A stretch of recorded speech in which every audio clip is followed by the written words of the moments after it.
안녕하세요 2학년 여러분. 자, 오늘은 광합성이 어떻게 밝혀져 왔는가, 식물이 가지고 있는 대단한 능력 중에 하나라고 선생님이 얘기를 했었는데, 이 광합성이 어떤 과정을 통해서 연구가 되어졌는지 하는 과학사하고요, 그 다음 세포라고 하는 생명의 가장 기본 단위에 해당되는 이 세포의 모습을 간단하게 보겠습니다. 이제 식물세포, 동물세포 비교를 해보고 현미경 사용법까지 선생님이 얘기하도록 하겠습니다.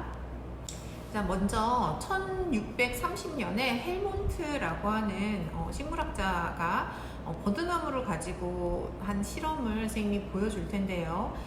이 헬문트가 살았던 17세기 초반만 해도 사람들은 식물도 동물과 마찬가지로 어떤 먹이를 먹어서 성장을 한다라고 알고 있었습니다. 근데 이제 헬문트가 어떤 실험을 했냐면, 아주 작은 버드나무 묘목을 하나 구해가지고 와서 한 90kg 정도 되는 흙이 담긴 화분에다가 이 아주 작은 묘목을 넣고 키우게 됩니다. 근데 무려 몇 년 동안 키우냐면 5년 동안 이 버드나무를 키우고요. 햇빛이 잘 드는 곳에 놔두고 물만 줬습니다. 흙을 먹고 산다라고 그 당시 사람들은 알고 있었기 때문에 흙에다가 묘목을 심고 물만 열심히 준 거죠. 그래서 5년 뒤에 이 크게 성장한 버드나무를 아주 뿌리 하나하나까지 다 흙을 털어내서 이 사람이 성장한 버드나무의 질량도 재고, 그 다음에 화분의 흙의 질량도 정확하게 재본 겁니다. 그래서 헬몬트는 어떤 가정을 세웠냐면, 만약에 식물이 흙을 먹고 자란다면 5년 동안 이렇게나 크게 성장한 버드나무라면 흙의 질량이 분명히 줄어들었을 거다. 왜냐면 나무가 먹었으니까요. 이렇게 생각을 하고 흙의 질량을 쟀는데, 질량은 거의 변하지 않았다는 걸 알게 됩니다. 질량 재보면 되니까요. 그런데 작았던 이 묘목인 버드나무는 성인 남자의 무게만큼, 질량만큼 자라서 한 75kg의 크기까지, 그러니까 질량을 가진 큰 나무까지 자랐던 거예요. 그래서 이제 헬문트는 어떻게 결론을 내리냐면, 나무는 흙을 먹지 않는다. 식물은 흙을 먹지 않는다. 그러니까 지금은 되게 당연한 것처럼 들리지만 그 당시 사람들한테는 굉장히 놀라운 사실이었겠죠. 그래서 먹이를 먹거나 흙을 먹지 않고 물만 먹고 식물은 이렇게 성장을 하는구나 하는 걸 최초로 밝혀내게 됩니다. 그래서 이 헬문트의 버드나무 실험은 굉장히 유명해요. 자, 이렇게 기억을 하고 있다면 다음에 책을 읽거나 할 때 많이 도움이 될 겁니다. 자, 헬문트의 버드나무 실험 이후에 100년이 훌쩍 지나서 프리스틀리라고 하는 화학자가 산소를 발견을 하게 되는데요. 이 프리스틀리는 라부아제를 만나서 라부아제에게 산소 발견에 대한 아이디어를 준 사람입니다. 이 프리스틀리가 어떤 실험을 했냐면, 유리종, 투명하고 큰 유리종 안에 식물을 넣어서 키워보고, 그 다음 유리종 안에 생쥐를 넣어서 키워보고, 그 다음 유리종 안에 식물과 생쥐를 함께 넣어서 길러보는 실험을 했습니다. 촛불하고 생쥐도 같이 넣어보고요. 이런 다양한 실험을 했는데, 이 프리스틸리가 처음에 이제 식물만 유리종에 가둬놓고 햇빛이 드는 곳에 놔뒀을 때 식물이 성장하다가 이제 병약해지면서 이제 기간하고, 그 다음 생쥐만 유리종 안에서 이제 생존한 기간, 그럼 이제 두 개가 함께, 그러니까 식물과 생쥐가 함께 유리종 안에서 생존한 기간을 비교를 해보니까, 단독으로 유리종 안에 있을 때는 되게 짧은 기간 병에 들거나 아니면 생쥐가 죽었다면, 이 둘을 함께 유리종 안에 넣어 놓으니까 훨씬 오랫동안 생존하더라 하는 걸 이제 알게 된 거죠. 그래서 프리스틀리는 어떻게 결론을 내리냐면, 식물이 생쥐의 생존에 필요한 어떤 무언가를 만들어낸다라는 걸 알게 됩니다. 우리는 그게 산소라는 걸 알고 있죠. 광합성을 통해서 만들어진 생성물에 해당되는 산소가 갇혀있는 유리종 안에서 생쥐가 좀 더 오랫동안 숨 쉴 수 있게 해준다는 걸 알고 있죠. 자, 이렇게 해서 광합성의 어떤 생성물의 하나인 산소를 또 알게 됩니다. 자, 1772년에 프리스틀리가 식물은 생쥐의 생존에 필요한 기체를 만들어낸다라고 하는 걸 알아낸 이후에 이제 급격하게 이 기체라고 하는, 그러니까 공기라고 하는 것에 대한 이 지식이 발전을 하게 됩니다. 사실 프리스틀리는 산소의 최초 발견자 중에 한 명이거든요. 근데 이때만 해도 산소라고 하는 명칭이 없었어요. 그러니까 악시즌이라고 하는 명칭은 이 프리스틀리하고 동시대에 살았던 라부아제, 그러니까 화학의 아버지라고 하는 라부아제가 붙인 이름이고요. 이 산소의 존재도 몰랐던 때에 이제 프리스틀리가 동물의 어떤 호흡에 필요한 산소를 이제 식물이 만들어낸다, 뭐 이런 거 이제 밝혀낸 거고요. 그러고 나서 1779년에 이제 잉겐하우스라고 하는 과학자가 프리스틀리와 비슷한 실험을 합니다. 근데 유리종 안에 식물하고 생쥐를 함께 가두고 키우게 돼요. 근데 잉겐하우스는 여기 이제 어떤 변수를 두게 되냐면 식물하고 생쥐를 유리종 안에 가두어서 햇빛이 있는 곳에서 이제 같이 키워보고요. 그다음 암막 처리를 해서 이제 빛이 전혀 없는 곳에서 유리종 안에 식물과 쥐를 키우게 됩니다. 근데 그렇게 했더니 프리스틀리가 실험을 했을 때는 유리종 안에 식물과 쥐가 함께 있다면 생존 기간이 길어진다라고 실험을 했는데 얘네들을 빛이 들지 않는 곳에 놔둬봤더니 죽는 거예요, 일찍. 그래서 이제 잉겐하우스는 어떤 결론을 내리냐면 쥐가 생존하는 데 필요한 기체를 식물이 만들어내려면 여기에는 반드시 빛이 필요하다라고 하는 이 광합성을 일으키는 어떤 그 촉발시키는 매개 에너지인 빛에 관한 이야기를 처음으로 하게 됩니다. 광합성에 필요한 어떤 것들을 이제 하나씩 밝혀가는 과정이라고 할 수 있죠. 그래서 광합성에는 반드시 빛이 필요하고 빛이 있어야지만 식물은 산소를 만들 수 있다라고 하는 게 이제 1779년에 밝혀지게 됩니다. 1779년 잉겐하우스 이후에 다시 100년이 지납니다. 1883년에 엥겔만이라고 하는 과학자가 무엇을 밝혀내게 되냐면요. 핵함하고 호기성 세균을 이용을 해서 광합성에는 모든 가시광선 영역에 에너지가 다 사용이 되는 게 아니고 가시광선 영역 중에서 특히 광합성에 사용되는 색깔 영역은 따로 있다는 걸 밝혀내게 됩니다. 자, 어떻게 실험을 하냐면 물속에 살면서 광합성을 하는 초록색 핵함이라고 하는 해초를 사용을 했고요. 자, 얘네들을 특정 가시광선 이제 눈에 보이는 빛의 부분을 얘기하고 색깔을 띠고 있죠. 여러분들이 알고 있는 빨주노초파남보라고 하는 색깔은 가시광선 백색광을 이루고 있는 각각의 파장이 다른 영역들이 이제 다른 색깔로 나타나게 되거든요. 그래서 핵감에 파란색 빛도 쬐서 이제 키우고 빨간색 빛도 쬐고 노란색 빛도 쬐고 하면서 이제 모든 가시광선 영역에서 나타나는 색의 빛들을 쬐어서 핵함의 광합성을 시킨 겁니다. 이제 그런 다음에 이 호기성 세균이라고 하는, 호기성 세균은 뜻이 뭐냐면 산소를 좋아하는, 공기를 좋아하는 세균이라는 뜻이거든요. 호기라고 하는 게 여러분들 이제 다른 사람한테 좋은 감정을 가지고 있는 걸 호감이라고 하잖아요. 그래서 이게 이제 좋을 호자인데 공기를 좋아하는 세균을 이 핵함 주변에다가 이렇게 이제 뿌린 겁니다. 그랬더니 이 호기성 세균들이 어떤 핵함에 몰려드는 걸 이제 관찰하게 되냐면 파란색 불빛과 빨간색 불빛을 쬐어준 그 핵함 주변으로 이 호기성 세균들이 집중해서 몰려가는 걸 관찰을 한 겁니다.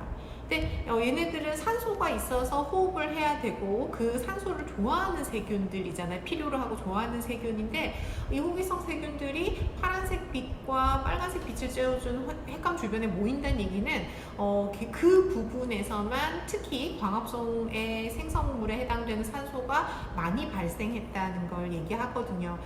그래서 청색과 적색이라고 하는 푸른색과 붉은색의 빛이 특히 광합성을 더 잘 일으키는구나, 활발하게 이제 산소를 생성시키는구나 하는 걸 알게 되고요. 자, 우리가 이제 빨주노초파남보라고 하는 그 이제 가시광선을 펼쳐서 생각했을 때 이제 가장자리에 있는 두 개의 빛이 빨간색과 파란색 영역이거든요. 가운데 누가 있냐면 노란색과 초록색, 그러니까 녹색의 빛이 있습니다. 근데 여기에는 호기성 세균들이 거의 모이지 않는 거예요. 이게 무슨 얘기냐면 이 초록색의 빛을 쬐어준 핵함 주변에서는 산소가 만들어지지 않았다는 걸 얘기하거든요.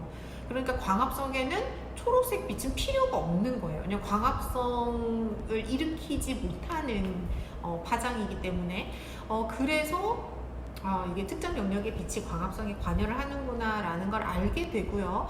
굉장히 신기하게도 이건 곧 무엇을 얘기하냐면 왜 광합성을 하는 식물들이 초록색인가를 말해줍니다.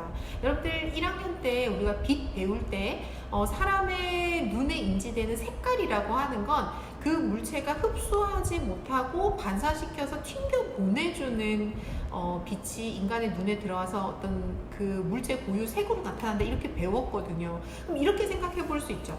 자, 식물은 초록색 빛이 필요 없어요. 왜냐하면 자기가 광합성하는데 도움이 되지 않는 파장을 가진 빛의 영역이기 때문에 초록색이 필요 없어. 그래서 가시광선, 그러니까 백색광이 나무로 식물로 쭉 이렇게 오면 자기가 필요한 청색 계열과 적색 계열의 빛만 흡수해서 가져갑니다. 광합성을 해야 되니까, 광합성에 써야 되니까. 자, 그러고 나서 불필요한 연두색, 초록색, 노란색, 뭐 주황색 정도쯤 되는 빛들은 반사를 시키게 됩니다. 그러니까 필요 없으니까 튕겨 보내는 거죠. 그래서 우리 눈에 광합성을 하는 식물은 초록색으로 보이는 겁니다. 그래서 여러분들이 굉장히 신기하게도 우리가 보는 초록색의 나무는 초록색 빛을 사용하지 않는다. 사용하지 않기 때문에 반사시켜서 우리 눈에 초록색으로 보이는 거고, 가시광선에서 가운데 있는 초록색 파장을 제외한 양쪽에 있는 청색과 적색, 자, 앞에서 얘기한 광합성 연구의 발달사를 간단하게 4개 문장으로 선생님이 얘기를 해보면, 먼저 식물도 동물처럼 먹이를 먹고 성장을 하는 줄 알았던, 그러니까 흙을 먹고 자라는 줄 알았던 17세기 초반에 이제 헬몬트가 버드나무 실험을 통해서 식물은 흙을 먹고 자라지 않는다라고 하는 걸 밝혀냈고요. 자, 1호부터 100년이 지나서 이제 프리스틀리, 화학혁명의 시대를 살았던 산소의 최초 발견자 중에 한 명이거든요. 이 프리스틀리가 식물은 동물이 살아가는 데 필요한 산소를 만들어내는 능력이 있다라고 하는 걸 이제 프리스틀리가 밝혔고요. 자, 그러고 나서 이제 잉겐하우스가 얘기한 건 뭐냐면 식물이 동물의 호흡에 필요한 산소를 늘 만드는 건 아니다. 언제만 만들 수 있냐면 빛이 있을 때만 만들 수 있다라고 하는 거 이제 잉겐하우스가 얘기를 하게 되죠. 1779년에. 자, 그러고 나서 이제 100년이 훌쩍 지나서 1883년에 이제 엥겔만이 모든 가시광선 영역의 빛이 다 광합성에 사용이 되는 건 아니고 청색과 적색의 빛이 특히 광합성을 활발하게 일으킨다라고 하는 걸 밝혀내게 됩니다.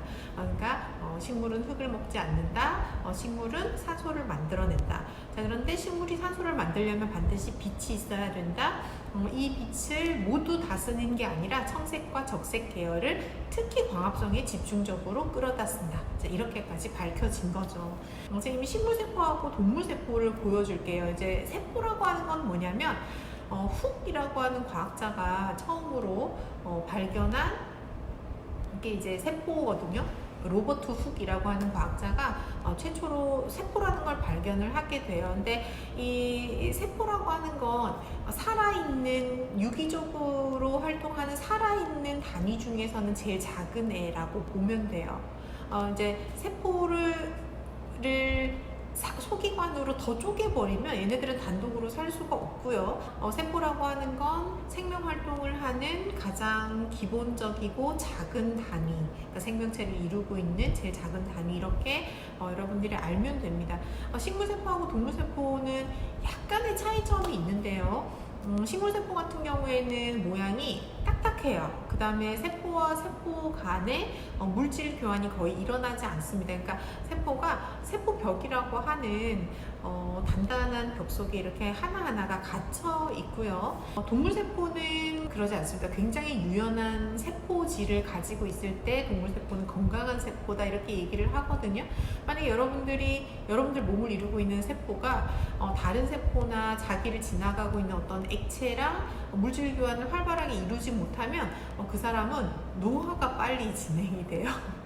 우리가 인간이 싫어하는 노화가 빨리 진행이 돼서 세포들이 제대로 건강하게 생명 활동을 하지 못하고 빨리 늙게 됩니다. 그래서 이제 세포벽이 있고 없고의 차이는 나중에 이제 세포 안에 쓰레기통이 필요하냐 쓰레기통이 필요 없냐 뭐 이런 식의 이제 차이를 또 만들어내게 돼요. 식물세포는 그리고 이제 동물세포랑 또 확연하게 다른 게 우리가 배울 이 단원에서 굉장히 중요한 게 엽록체죠. 그러니까 광합성이 일어나는 공장에 해당이 됩니다. 이 엽록체라고 하는 기관 안에서 이제 광합성이 일어나면서 이 식물은 자급자족이 가능하게 돼요. 그러니까 자기가 필요하거나 성장에 필요한 모든 영양소를 스스로 만들어내게 됩니다. 빛과 물만 있으면 이걸 이제 광합성이라고 하고요. 그래서 엽록체는 식물을 식물답게 하는, 식물을 식물이게 하는 굉장히 중요한 세포 내 소기관이라고 할 수 있죠. 당연히 동물은 가지고 있지 않습니다. 동물은 먹이를 먹어야 되거든요. 자, 그리고 그 세포에서 인포메이션을 가지고 있는 가장 핵심 부분, 제일 이제 우두머리격에 해당되는 애가 누구냐면 핵이에요. 핵. 세포가 그 가지고 있는 유전 정보들은 다 구겨져서 가운데 있는 이제 핵심 소기관에 해당되는 핵 속에 들어 있습니다. 그래서 이 세포에서 핵은 굉장히 중요해요. 여러분들이 만약에 굉장히 가는, 그러니까 눈에도 잘 안 보이는 굉장히 가는 이제 주사기 같은 걸로 실험실에서 이 핵을 건드려서 터뜨리거나 손상을 시키게 되면 세포는 핵이 손상되면 그냥 그대로 죽거든요.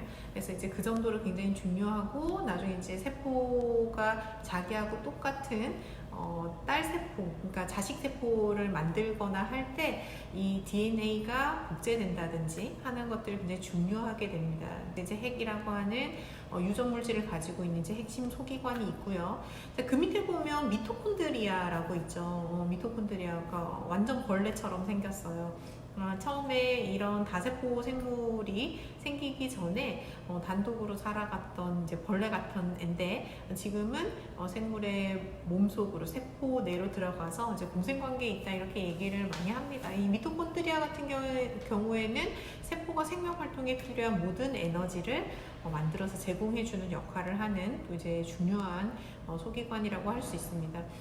자, 그리고 선생님이 아까 이제 식물세포 같은 경우에는 그 세포 내에서 일어나는 활동이 바깥하고는 조금 단절돼 있다, 세포벽 때문에 이런 얘기를 했는데, 그러다 보니까 생명활동을 하면서 살아가면서 발생되는 어떤 노폐물, 찌꺼기, 뭐 색소, 그다음에 여분의 물 이런 것들을 버리는 어떤 쓰레기통 역할을 해주는 부분이 필요해요. 그래서 식물세포는 유난히 이제 어떤 부분이 크게 나타나냐면, 세포가 늙으면 늙을수록 이 액포라고 하는, 액포, 선생님이 방금 얘기한 것처럼 약간의 쓰레기통 기능을 합니다. 액포라고 하는 부분이 굉장히 크게 발달하고 많은 공간을 차지한다는 걸 알 수가 있고요.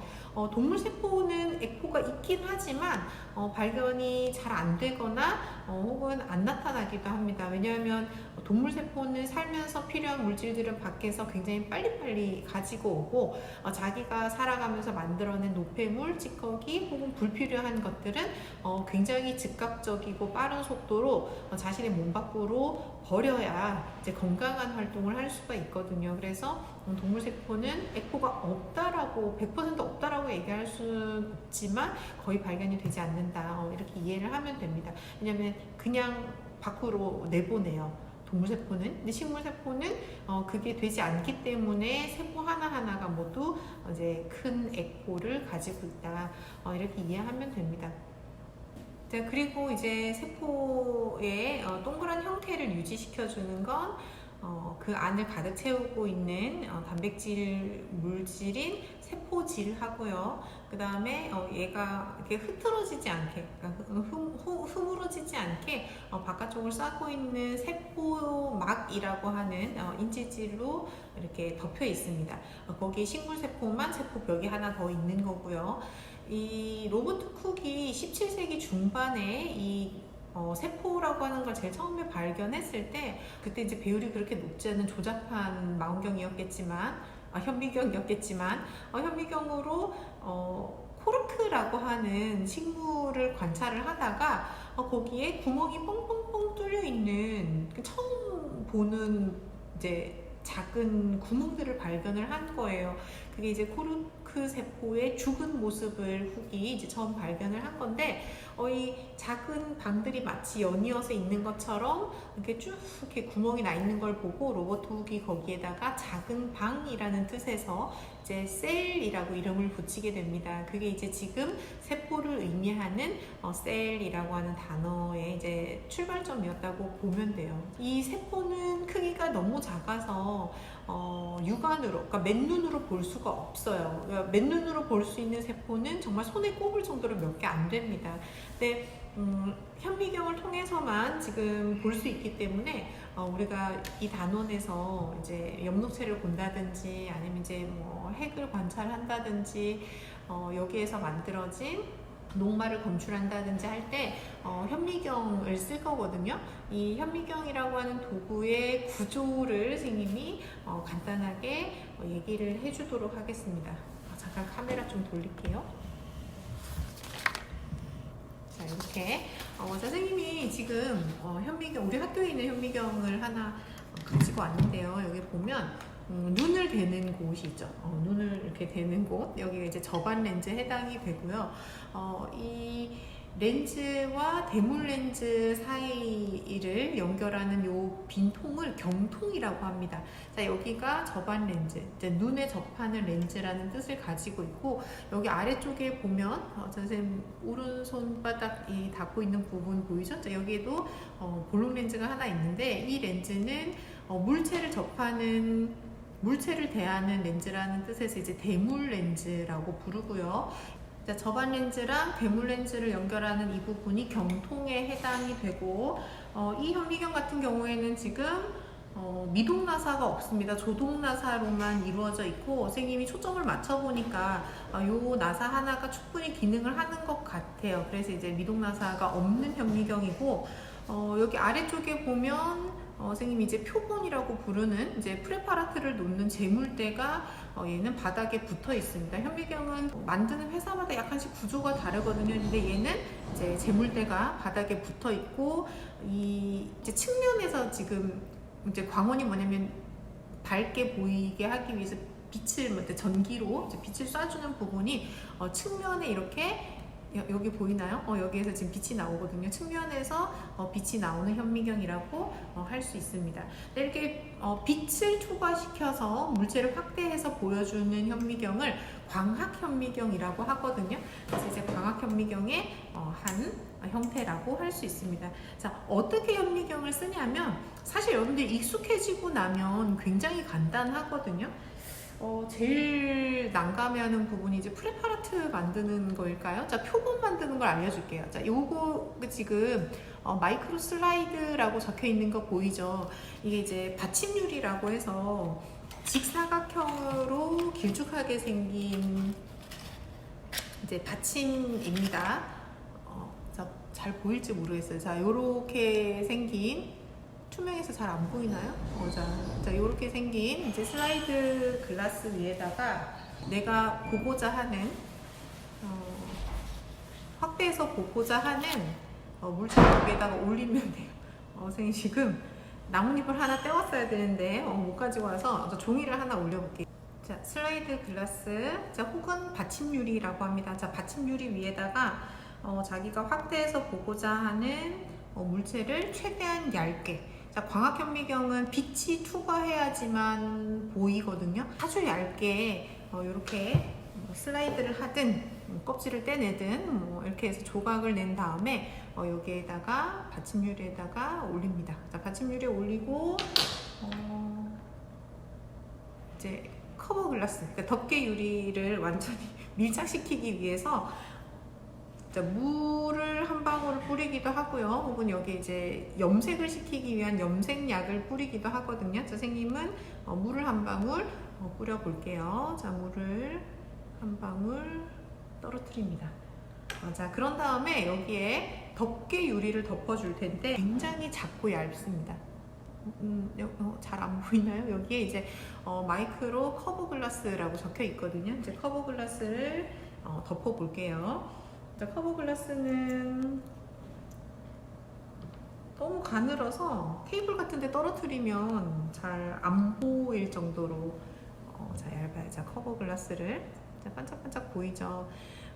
물을 떨어뜨린 받침 유리에 놓을 때는 이렇게 경사지게 잘 안 보이네요. 자, 이렇게 비스듬하게 끝을 닿게 한 다음에 덮어야 안에 기포가 잘 들어가지 않습니다. 자, 이렇게 해서 위에 덮은 게 보이죠? 자, 이렇게 해서 공기방울이 빠져나가게 이렇게 조금 눌러주고요.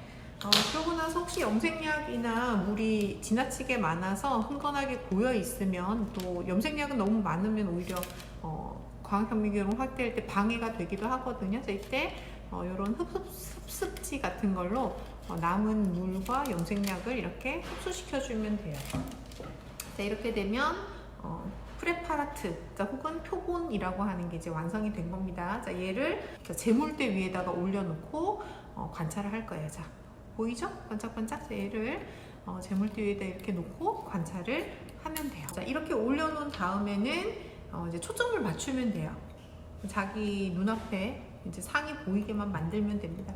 자, 조동나사하고 조동나사를 돌려서 대물 렌즈와 재물대 프레파라트 사이를 최대한 가깝게 한 다음에 자, 이제 올리면서 상을 찾으면 돼요. 이건 이제 여러 번 해보다 보면 여러분들이 금방 할 수 있게 됩니다. 자, 이렇게 해서 카메라에 상이 나올지 모르겠는데 제가 한번 보여줄게요.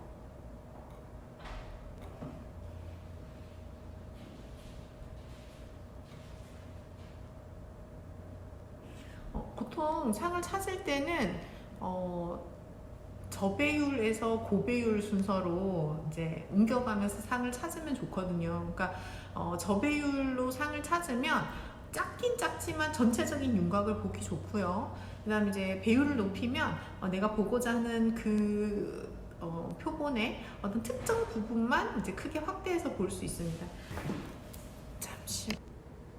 자, 지금 선생님이 찾은 표피세포들을 여러분들 보고 있는 거예요. 로버트 훅이 왜 작은 방 셀이라고 이름을 붙였는지 알 것 같죠? 식물세포들은 각진 모양을 하고 있으면서 저렇게 따닥따닥 붙어 있고 가운데 점들이 쭉 찍혀 있는데 그 점이 핵이에요. 핵. 자, 동그란 점들이 보이죠? 자, 걔가 지금 DNA가 들어가 있는 핵이라고 하는 부분이에요.